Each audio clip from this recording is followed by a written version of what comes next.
ကဲဒီနေ့မှာတော့ငါးကြော်ကိုပဲငပီလေးနဲ့အချိုးနှက်လေးနှက်မှာဖြစ်ပါတယ်ခက်ခဲတဲ့အနေတော်လေးတစ်ကောင်ကိုသုံးပိုင်းပိုင်းပြီးတော့စားစနစ်လေးနေထားပါတယ်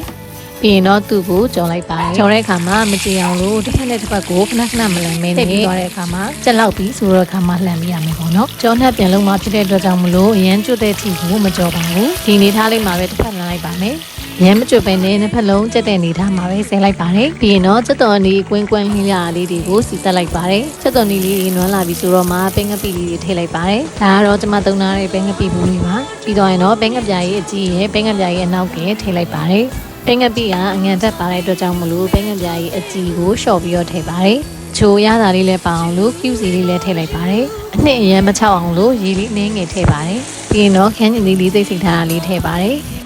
ရတာအတွက်ကိုတော့ပဲငပိထေတာလို့စားမထေတော့ပါဘူးငါးမုံလေးပဲထပ်ပြီးတော့ခတ်လိုက်ပါတယ်ပြီးတော့မှကြော်ထားတဲ့ငါးလေးတွေကိုပြန်ပြီးတော့ရောလိုက်ပါတယ်အနှစ်ကအစိုးတက်လေးရှိနေတဲ့အချိန်မှာရောလိုက်တဲ့အတွက်ကြောင့်မလို့ငါးတွေကိုရတာလေးတွေကပြန်ပြီးတော့စိတ်ဝင်သွားတာပေါ့နော်ကဲခုဆိုလို့ရှိရင်တော့လူကြီးရောကလေးပါကြိုက်တယ်ငါးကြော်နဲ့အချိုလေးရပါပြီရှင်ဘဲဟင်းလေးတစ်ခွက်ချက်လိုက်ရုံပဲဒါဆိုလို့ရှိရင်ရန်ကိုလိုက်ဖတ်တာပေါ့နော်